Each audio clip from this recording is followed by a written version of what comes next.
that time Jesus withdrew to the region of Tyre and Sidon.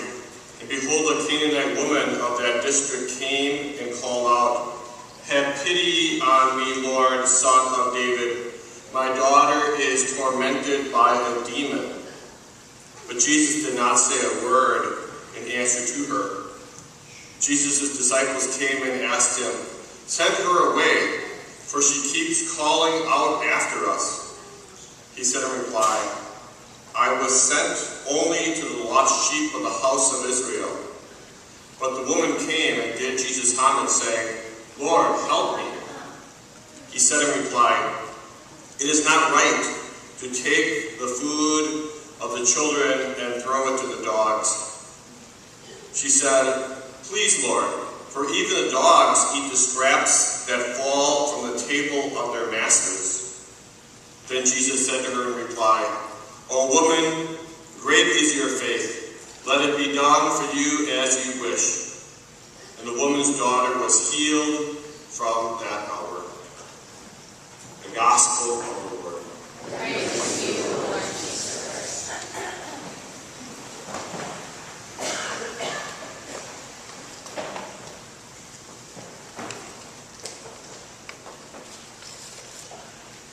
Our Gospel reading is really quite an incredible reading. It's like no other reading of the Gospel reading that we hear.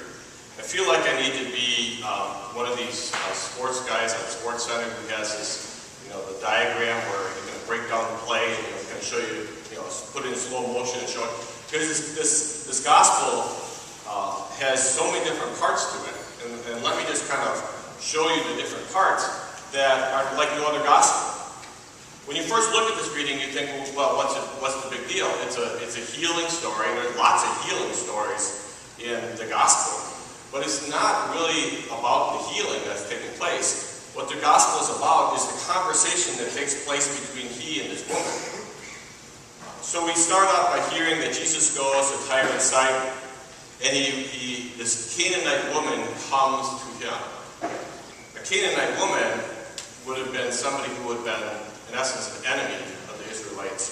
The Israelites had conquered the Canaanites, and most of them had died, and so there were very few of them around, and so there wasn't a great relationship between the Israelites and the Canaanites. And there also would not have been a great relationship between a man and a woman who didn't know each other.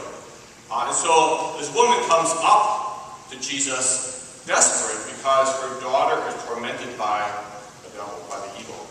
And she wants to get help for him. So she'll do anything she can to find help. And she asks Jesus for help. So what is Jesus' response? That's Jesus' response. Silence. He doesn't say anything. He doesn't say anything to the woman, which is the first highly unusual thing that happens in the Gospel. Because usually when somebody comes up to Jesus to ask for help, he usually helps them. And so here's a case where he just is completely silent in the beginning. Then the next part then becomes the disciples become annoyed with this woman. And what happens is Jesus doesn't talk to the woman, he talks to the disciples and says to the disciples, "I've only come for the lost sheep of Israel." So in essence saying, I don't want anything to do with this woman. Again, the second time it's like, what's going on? Is Jesus having a bad day or what? It's just so out of context for what we normally see Jesus doing. Finally, the woman comes, and the reading says, does him homage. In essence, what it is she bows down, she gets on her knees before Jesus and begs, "Lord, help me." And so Jesus has no choice. She's right in front of him to enter the conversation with them. So the third time, which is highly unusual in this conversation, what does Jesus do? In essence, he insults her. Because he says, it's not right to take the food from children and feed it to the dogs. He's calling her a dog. And so you hear, first he gives her the silent treatment, then he says get rid of her, then he insults her. Again, it's like, what is going on with Jesus? This is just so highly unusual. But the woman turns the table. Because what does she do? She says to him, even the dogs get the scraps from the table. She brilliantly turns the table and one-ups him and gets him to realize what's going on. And all of a sudden, boom, we get the old Jesus back. And it's like, it's such an unusual gospel reading, but the power of her words, how she is able to enter into this conversation and convince Jesus that her daughter needs to be healed. She does it by brilliantly entering into this conversation.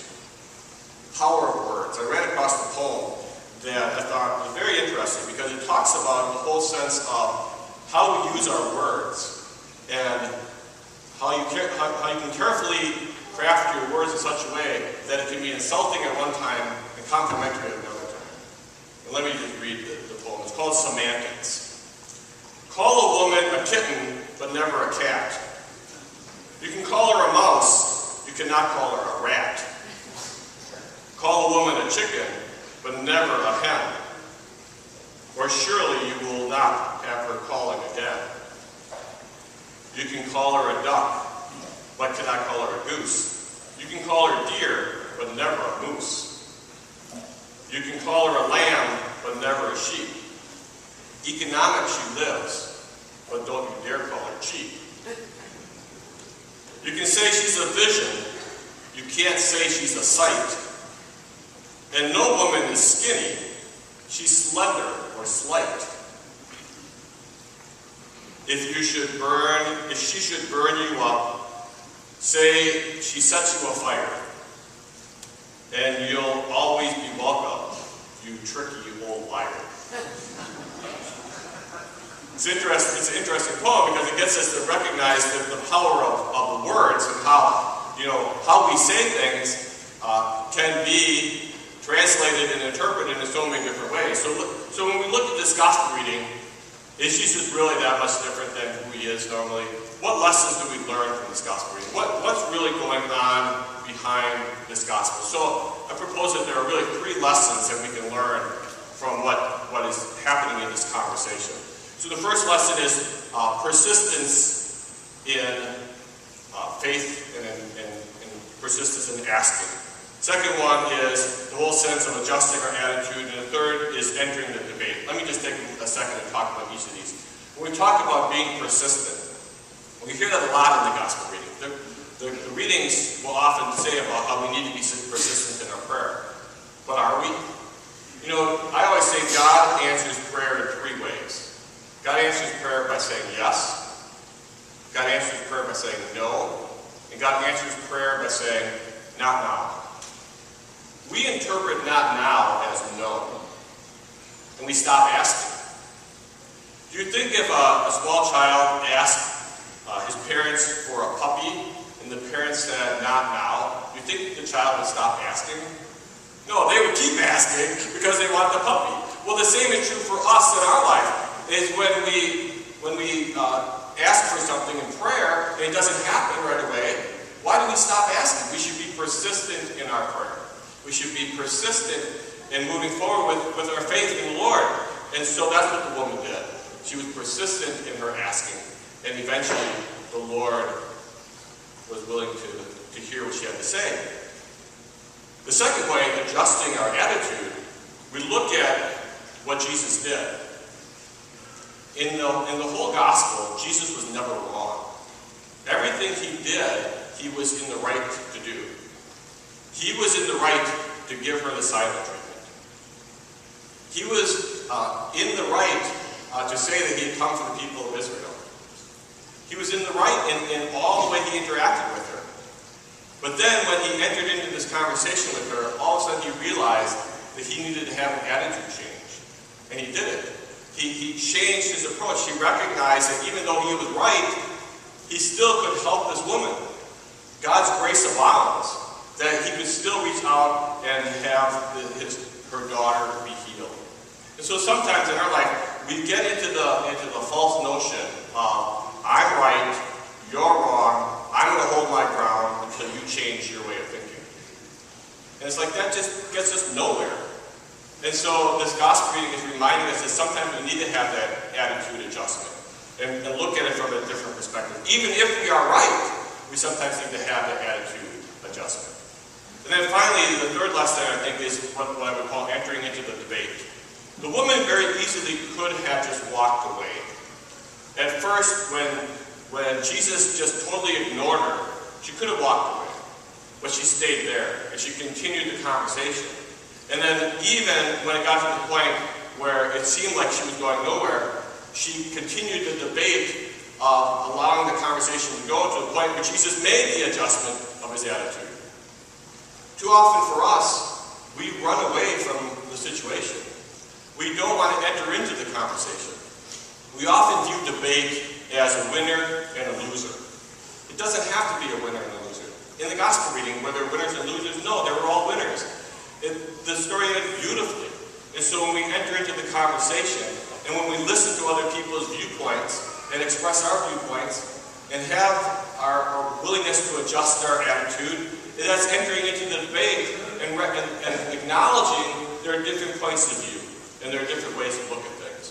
And so this gospel reading is very complicated, but it's a very powerful reading that allows us to take a look at our own lives and recognize that we need to be persistent in our faith. We need to be willing to adjust our attitude when it comes to different perspectives. We don't always have to be right. And we need to be willing to continue to journey in our faith, to recognize that God is calling us to something more, that we enter into this conversation, that we enter into the debate, and that we're willing to embrace what God is calling us to do, because God's grace abounds. We simply need to open ourselves up to what God has to offer us.